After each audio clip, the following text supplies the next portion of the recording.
Hello guys, welcome to my YouTube channel electrical Bhandari. तो आज हम पढ़ने वाले हैं पॉलिटेक्निक एंट्रेंस एग्ज़ाम 2020 के लिए आपका फिजिक्स। ठीक है, फिजिक्स में पढ़ने वाले इलेक्ट्रिसिटी। यह आपका चाहे यूपी, बिहार या उत्तराखंड के पॉलिटेक्निक एग्ज़ाम के लिए काफ़ी इम्पोर्टेंट है। अगर हम उत्तराखंड की बात करें तो इस एग्ज़ाम को वहाँ जीप के नाम से जाना जाता है, और उत्तर प्रदेश में आपका ये जीकप के नाम से जाना जाता है। तो देखिए, आप हम फिजिक्स पढ़ने वाले हैं। इसमें फिजिक्स में इलेक्ट्रिसिटी, और इलेक्ट्रिसिटी के अंदर आपका पढ़ने वाले हैं हम atomic model of electric event, यानी कि वैद्युत घटनाओं का परमाणुविक मॉडल। इसमें क्या होता है, आपका घर्षण द्वारा उत्पन्न आवेश पॉइंट नंबर 1 है। यानी कि जब दो वस्तुएं आपस में रगड़ी जाती हैं तो उनमें दूसरी वस्तु को आकर्षित करने का गुण आ जाता है, अर्थात वस्तुएं कैसी हो जाती हैं, आपकी वैद्युतमय हो जाती हैं।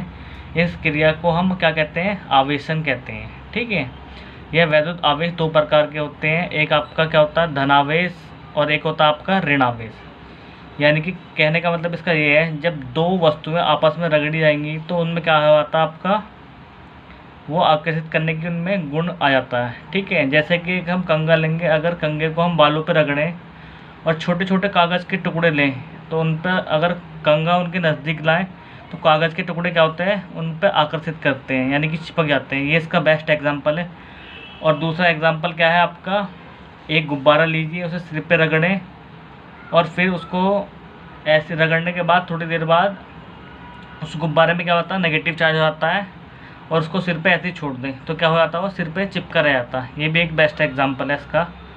अब चलते हैं हम पॉइंट नंबर 2 पे। इसमें कह रहा है आपका, देखिए, धनावेश और ऋणावेश साथ साथ क्या होते हैं, आपका उत्पन्न होते हैं, यानी कि प्रोड्यूस्ड होते हैं, और परस्पर क्या होंगे, आपके इक्वल। पॉइंट नंबर 3 में लिखा है आपका, समान प्रकार के जो सजातीय आवेश, यानी कि एक चार्ज पॉजिटिव है तो दूसरा भी पॉजिटिव, या फिर एक नेगेटिव है दूसरा भी नेगेटिव, ये होते हैं आपके सजातीय या समान चार्ज। तो ये एक दूसरे को आपका रिपेल करेंगे, यानी कि प्रतिकर्षित करते हैं। अगर विपरीत आवेश हो, यानी कि एक पॉजिटिव दूसरा नेगेटिव, या दूसरा पॉजिटिव एक नेगेटिव पहला नेगेटिव, तो ये एक दूसरे को क्या करेंगे, अट्रैक्टिव करेंगे, यानी कि अट्रैक्ट यानी कि आकर्षित करेंगे। ठीक है, तो ये आपका हो गया आकर्षण और प्रतिकर्षण। अब बात करते हैं हम इसी पे, एक कूलाम ने नियम दिया है। ठीक है, तो वो नियम क्या है, अब नियम पढ़ते हैं हम। कूलाम के नियम अनुसार जब दो आवेशों के बीच लगने वाला आकर्षण या प्रतिकर्षण, यानी कि या तो लाइक चार्ज हो, एक समान, या अनलाइक अलग अलग चार्ज हो, तो उन पे जो अट्रैक्शन या रिपल्सन फोर्स लग रहा है वो दोनों आवेशों के मल्टीप्लाई यानी कि गुणनफल के समानुपाती, ठीक है, तथा उनके बीच की दूरी के वर्ग के, ठीक है, यानी कि स्क्वायर के इन्वर्सली प्रपोर्शनल यानी कि व्युत्क्रमानुपाती होता है। यानी कि आपका देखिए, एफ डायरेक्टली प्रपोर्शनल टू क्या हो जाएगा, Q1 into Q2 upon D square. ठीक है, अगर हम ये प्रपोर्शनल हटाएंगे तो ये आपका क्या आ जाता है, प्रपोर्शनल हटाने के बाद आपका हो जाएगा, ये आपका के आ जाता है यहाँ पे। ठीक है, के क्या होता है, के एक कांस्टेंट होता है, और निर्वात में इसका मान क्या होता है, ना वैक्यूम में ये होता है 9 × 10⁹ न्यूटन मीटर पर कूलाम। इससे क्या होती है, ये यूनिट होती है। ठीक है, और इसे हटाएंगे अगर के को तो हम ये वैल्यू पुट करनी पड़ेगी हमें। ठीक है, ये कूलाम का नियम होता है। अब देखिए, हमने क्या कहा था, दो आवेश हो, या तो लाइक हो या अनलाइक, यानी कि दोनों या तो पॉजिटिव हो नेगेटिव, या अलग अलग हो, एक पॉजिटिव दो नेगेटिव। देखिए, ये इनके बीच की दूरी क्या, हमने दो बिंदु आवेश लिए, एक Q1 Q2, यही तो कह रहा है ये डेफिनेशन। उनके बीच की दूरी क्या है, d, तो इन दोनों का गुणनफल हो जाएगा वो फोर्स। ठीक है, और इसके व्युत्क्रमानुपाती के स्क्वायर के इक्वल। तो ये आपका क्या होता है, कूलाम का नियम होता है। अब पॉइंट नंबर 5 पे आते हैं हम। इसमें कह रहा है, जब किसी वस्तु के में कुछ इलेक्ट्रॉन निकल जाते हैं तो वो कैसा हो जाता है, आपका धन आवेशित, और जब इलेक्ट्रॉन किसी वस्तु पे क्या हो जाते हैं, इकट्ठे हो जाते हैं, यानी कि आकर जमा हो जाते हैं, तो उस वस्तु को हम कहेंगे ऋण आवेशित। यानी कि कुल मिला के जिस वस्तु पे इलेक्ट्रॉन ज़्यादा मात्रा में होंगे उसे कहेंगे हम ऋणावेशित, और जिस वस्तु पे निकल जाएंगे यानी कि कम हो जाएंगे इलेक्ट्रॉन उसे कहेंगे हम धन आवेशित। ये आपको पॉइंट याद रखने हैं, ठीक है। पॉइंट नंबर 6 पे आते हैं हम आपका। अब ये कह रहा है किसी वस्तु का विद्युतीकरण यानी कि विद्युतीकरण करने के लिए इलेक्ट्रॉन ही उत्तरदायी होता है। ये भी आपको ध्यान रखना है, ये की पॉइंट है। यानी कि किसी वस्तु का वैद्युतीकरण करने के लिए इलेक्ट्रॉन ही उसमें उत्तरदायी होता है, एवं आवेशन की क्रिया इलेक्ट्रॉन के स्थानांतरण के कारण होती है। यानी कि जब इलेक्ट्रॉन किसी मेटल में एक जगह से दूसरी जगह क्या होगा आपका ट्रांसफ़र होगा, तो उससे क्या होगा आवेशन की क्रिया होती है, ठीक है। और उससे क्या हो जाता है आपका वैद्युतीकरण इलेक्ट्रिक, ठीक है। अब एक इलेक्ट्रॉन आवेश इक्वल टू होता है आपका 1.6 10⁻⁻19 कूलाम, ठीक। ये आपको याद रखना है। और अगर हम इलेक्ट्रॉनों की संख्या निकालें तो इलेक्ट्रॉन की संख्या बराबर क्या होता है आपका n q आवेश अपॉन इलेक्ट्रॉन पर आवेश, एक इलेक्ट्रॉन पर आवेश। इलेक्ट्रॉनों की संख्या इक्वल टू क्या होता है आपका प्रोटॉनों की संख्या, ये भी आपको याद रखना है, ठीक है। इलेक्ट्रॉनों की संख्या इक्वल टू प्रोटॉनों की संख्या, ये दोनों इक्वल होते हैं यानी कि बराबर होते हैं। बात करें हम पॉइंट 10 की, इसमें कह रहा है आपका तत्व का परमाणु भार, जिसे हमने किससे Z से यानी कि G से डिनोट किया है, और परमाणु संख्या को हमने किससे डिनोट किया है P से, और N को हमने न्यूट्रॉनों की संख्या से क्या करा है डिनोट करा है। अब देखिए अगर हम किसी भी तत्व का परमाणु भार निकालते हैं यानी कि Z, वो क्या होता है आपका परमाणु संख्या प्लस न्यूट्रॉनों की संख्या के क्या होता है जोड़ के बराबर होता है, ठीक है। परमाणु संख्या हो या फिर परमाणु क्रमांक, वो क्या होता है आपका न्यूट्रॉनों की संख्या के बराबर होती है संख्या उनकी, ठीक है। अब चलते हैं हम क्वेश्चन पे, कुछ क्वेश्चन लगा लेते हैं इंपॉर्टेंट। अब इसमें कह रहा है देखिए इस क्वेश्चन में क्या कह रहा है, क्वेश्चन नंबर फर्स्ट में कह रहा है एक वस्तु पर 12 इलेक्ट्रॉन सामान्य अवस्था से अधिक अवस्था में है, यानी कि अधिक मात्रा में है, यानी कि क्या हो जाएगा ये आपका 12e, ठीक है। इलेक्ट्रॉन मान लेते हैं 12 इलेक्ट्रॉन 12e माइनस, ये ज़्यादा अवस्था में कह रहा है तो मैंने आपको बताया था नेगेटिव चार्ज होगा, तो ये हो गया नेगेटिव 12e।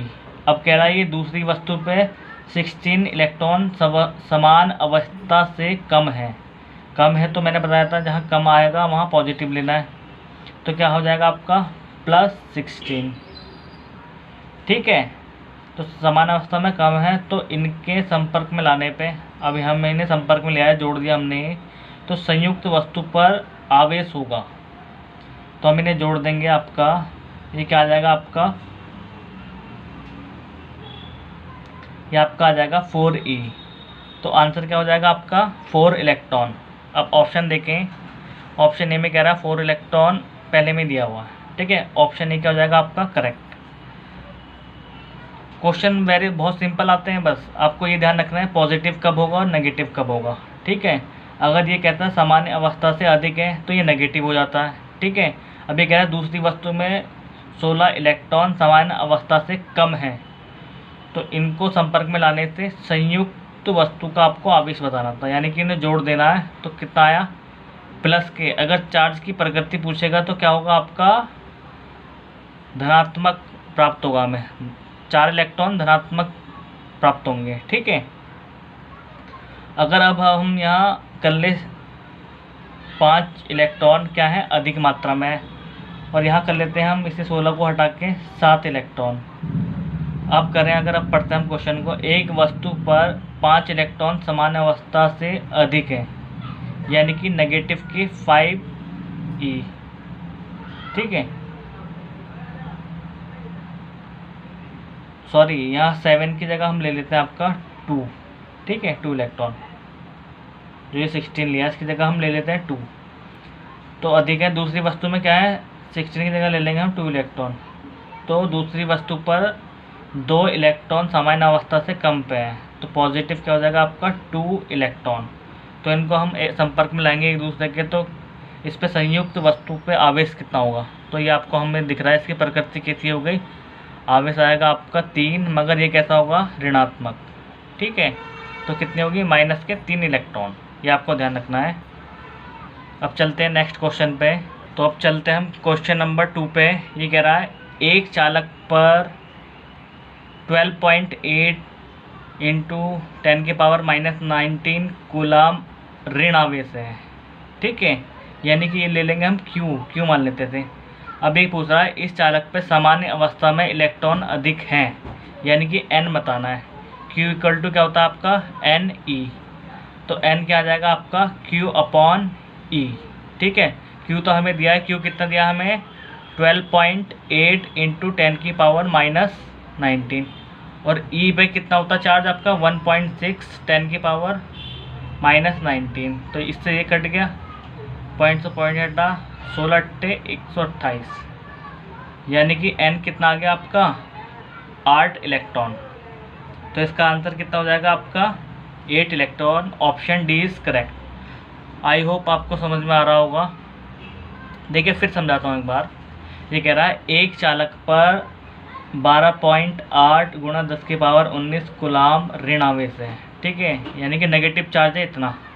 अब ये कह रहा है इस चालक पर सामान्य अवस्था में इलेक्ट्रॉन अधिक हैं, यानी कि अधिक हैं। ठीक है, तो कितने, इसमें n निकालना है हमें, कितने इलेक्ट्रॉन अधिक हैं। तो हमने पढ़ा था फॉर्मूला कि n equal to Q/E। Q आवेश आपको दिया हुआ है ये 12.8 10⁻⁻19, और E की पता है आपको क्या वैल्यू होती है। एक इलेक्ट्रॉन का आवेश होता है आपका 1.6 10⁻⁻19, ये आपको याद रखना है। ठीक है, इससे इसे डिवाइड कर देंगे तो आपका आएगा 8 इलेक्ट्रॉन। ठीक है, तो आंसर क्या हो जाएगा आपका 8 इलेक्ट्रॉन। अब चलते हैं क्वेश्चन नंबर आपका 3 पे। इसे पढ़ते हैं क्या कह रहा है। ये कह रहा है आवेशन की क्रिया में स्थानांतरण होता है। तो अभी मैंने आपको बताया थ्योरी में कि जब हम इलेक्ट्रॉन का क्या करते हैं स्थानांतरण, यानी कि इलेक्ट्रॉन को ट्रांसफ़र करते हैं, तो उससे क्या होता है आपका आवेशन की क्रिया होती है। तो option A is a correct answer. ठीक है, तो इसका आंसर क्या हो जाएगा क्वेश्चन नंबर 3 का ऑप्शन ए। अब क्वेश्चन नंबर 4 में देखते हैं आपका एक तत्व के परमाणु की कक्षा में 8 इलेक्ट्रॉन है, इस परमाणु के नाभिक, ठीक है, ये पूछ रहा है नाभिक में प्रोटॉन की संख्या बताइए। तो अभी मैंने बताया आपको इलेक्ट्रॉनों की संख्या इक्वल टू क्या होती है आपकी प्रोटॉनों की संख्या। ठीक है, ये आपको ध्यान रखना है। जितनी आपकी तत्व में या किसी भी एलिमेंट में क्या होगी इलेक्ट्रॉन की संख्या होगी, तो उसके इक्वल क्या होगी आपकी उसके नाभिक में न्यूक्लियस में प्रोटॉन की संख्या होगी। तो यहाँ 8 इलेक्ट्रॉन दिया है, तो ये आपका आंसर क्या हो जाएगा 8 ही होगा। ठीक है, क्योंकि इलेक्ट्रॉन की संख्या इक्वल टू प्रोटॉन की संख्या। तो ऑप्शन नंबर आपका 4 क्या हो जाएगा करेक्ट आंसर। ठीक है, अब चलते हैं हम क्वेश्चन नंबर 5 पे। इसमें कह रहा है आपका एक धनावेशित वस्तु को पृथ्वी से जोड़ने पर वस्तु का उदासीन हो जाती है, यानी कि कोई एक वस्तु है वो धनावेशित है। ठीक है, उसे हम अर्थ कर देंगे, यानी कि उसे हम क्या कर देंगे पृथ्वी से जोड़ देंगे, तो वस्तु क्या होगी आपकी उदासीन हो गई, यानी कि न्यूट्रल हो जाती है। तब इस क्रिया में क्या होगा आपका। अब ऑप्शन पढ़ते हैं। वस्तु से प्रोटॉन निकल कर प्रभावी पृथ्वी में जाते हैं, यानी कि वस्तु से इलेक्ट्रॉन निकल के पृथ्वी में चले आएंगे, या वस्तु से इलेक्ट्रॉन पृथ्वी में आ जाती है। ठीक है, इलेक्ट्रॉन क्या होगा पृथ्वी में आ जाएंगे वस्तु से, या फिर पृथ्वी से स्वतंत्र इलेक्ट्रॉन वस्तु में आते हैं। तो मैंने क्या बताया था आपको अभी, तो ऑप्शन नंबर सी पढ़िए। इसमें क्या होगा आपका पृथ्वी से स्वतंत्र इलेक्ट्रॉन क्या आ जाएंगे वस्तु में आ जाएंगे, क्योंकि वस्तु क्या है आपकी धनावेशित, तो ये क्या हो जाएंगे आपका न्यूट्रल हो जाएंगे। तो ऑप्शन सी क्या हो जाएगा आपका करेक्ट आंसर। क्वेश्चन नंबर 6 पे चलते हैं हम। ये क्या कह रहा है, ये कह रहा है धातु में वैद्युत चालन होता है। तो अभी आपको बताया मैंने धातु में क्या होता है आपका वैद्युत चालन किससे होता है इलेक्ट्रॉन से ही। ठीक है, तो मुक्त इलेक्ट्रॉनों के कारण option B is a correct answer. ठीक है, तो मिलते हैं आपको नेक्स्ट वीडियो में। अगर ये वीडियो अच्छी लगी तो उसमें कमेंट करके ज़रूर बताएं, और इस वीडियो को ज़्यादा से ज़्यादा शेयर करें। ठीक है, तो आपको इसी प्रकार से वीडियो आगे भी मिलती रहेंगी नए नए टॉपिक पे जो आपके पॉलिटेक्निक एंट्रेंस से रिलेटेड है।